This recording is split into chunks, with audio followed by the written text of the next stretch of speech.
Everybody suffered a lot. When people were fighting, all the things we left there.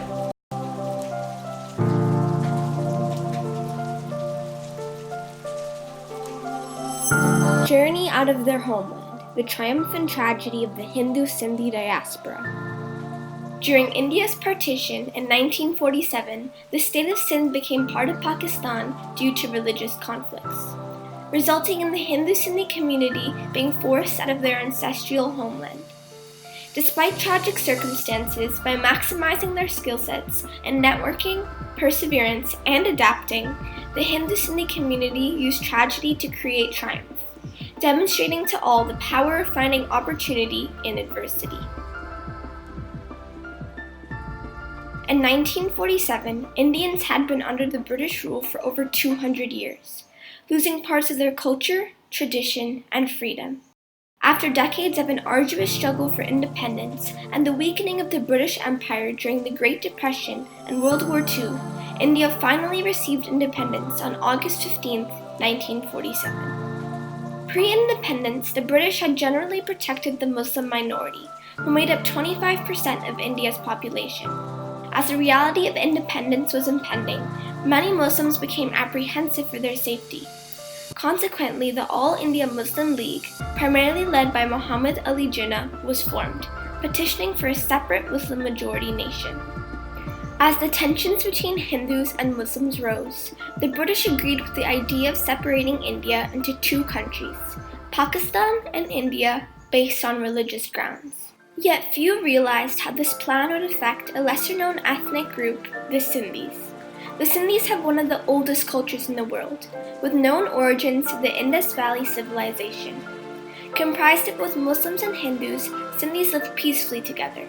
It was not uncommon to see Sindhi Muslims celebrate Diwali, a Hindu holiday, or the Sindhi Hindus to celebrate Eid, a Muslim holiday. However, due to the pending partition, their home of Sindh would become part of Pakistan. Unlike two other similar provinces, Bengal and Punjab, which were divided between Muslims and Hindus, the whole state of Sindh would be declared Muslim land, on the basis that Sindh already had a Muslim majority. Thus began a mass exodus of Muslims in India heading west and Hindus from present-day Pakistan heading east. In Pakistan, the animosity increased when Muslim refugees arrived from India, where many had suffered from Hindu riots against them. They arrived with hope to soon find jobs and homes in their newly formed country. Yet instead, many Muslims found Sindh and major cities to be dominated by Sindhi Hindus who ran a majority of the businesses, increasing the tensions between the two communities. To the Hindu-Sindhi's perspective, they believed that they deserved to stay in their home of centuries. As violence escalated, 1 million Hindu-Sindhis escaped from Sindh, leaving behind their properties, belongings for their own safety. Wealthy Sindhi families became poor and homeless overnight.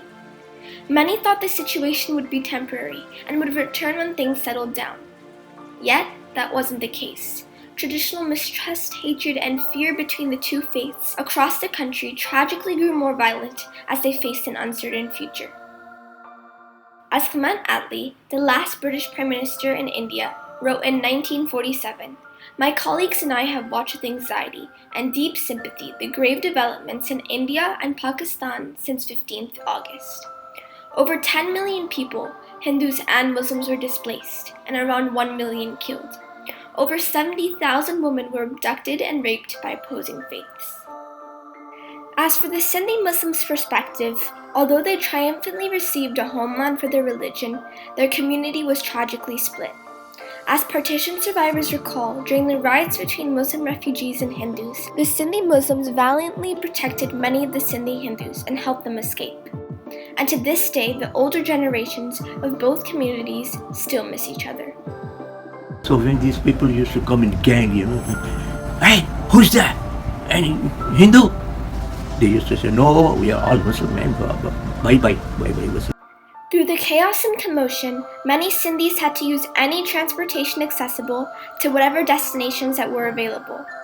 we traveled by train. We could not carry much. Even in the bathroom, they had stuffed the bags also. Out of those who survived the journey, few were fortunate to have business or family connections in India, while around 3 million Sindhis were pushed into the poverty cycle as refugee camps became new homes. Adding to their desperation, along with the stereotypes they suffered of being cunning, greedy, and money-oriented. For many Hindu-Sindhis, India outside of Sindh was like a foreign land. The languages, cultures, and customs were alien to them.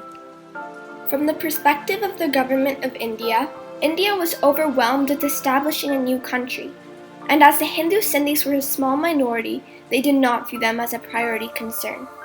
As a result, to earn a living, men and women both took up any jobs they could find and toiled for hours on end. Many Hindu-Sindhis left India to explore greater opportunities abroad themselves.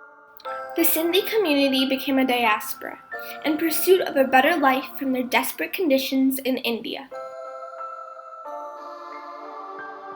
As Gandhi once said about the Sindhis, the Sindhi Hindus are first-class businessmen. Why are they running away to Bombay, Madras, and other places? It will not be they who will be losers, but Sindh, for they will make money for themselves wherever they go. I'm proud to say the Sindhis have that inborn trait in them,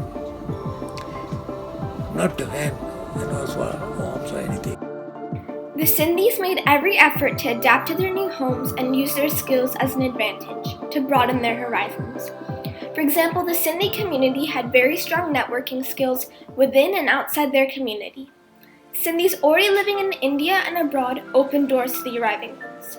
Also, given their keen business sense and entrepreneurial spirit, many established their own enterprises. Furthermore, Sindhis adopted a mindset of strength and determination. This ended up becoming a triumph for the Sindhi community as they advanced in ways beyond what they had accomplished in Sindh.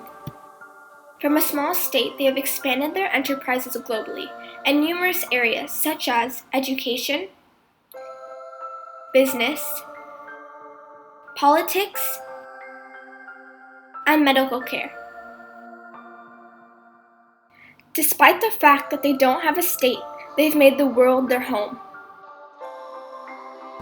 By dint of hard work, merit, and our sharp acumen of business, we have come to such a level that most of the Sindhis overseas are very well settled. The success that came with migration did not come without tragedy of its own. The loss of the Sindhi culture.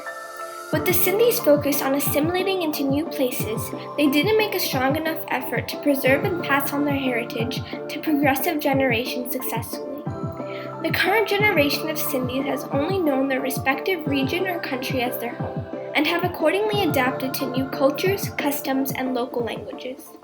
While some Sindhis are making efforts to preserve their identity through common meeting houses, annual meetings, sharing stories, and reconnecting, unfortunately, each generation's understanding of Sindhi language, history, and culture are being diluted over time. You see, Sindhi language is slowly going away. That is the link between us. Because we have made a mistake. Because our children don't speak Sindhi. Although the Hindu-Sindhi community faced numerous tragedies, including displacement, violence, and poverty, over time they managed to triumph by successfully adapting into new countries globally while working together as a community. While the situations are historically different, as the Jews have been prosecuted for thousands of years, the Sindhis can be analogized to the Jewish diaspora in terms of their approach and success to commerce and enterprise. Sindhis can also be compared to modern-day refugees as well, including Syrians and Tibetans. Both religious and ethnic groups are currently being pushed out of their native homelands. Despite the fact that the circumstances of these refugees today are significantly different compared to the Sindhis, reflecting on the experiences of the Hindu-Sindhi community, one may suggest that in order for these communities to triumph, they must be willing to adapt and maximize strengths such as perseverance and networking.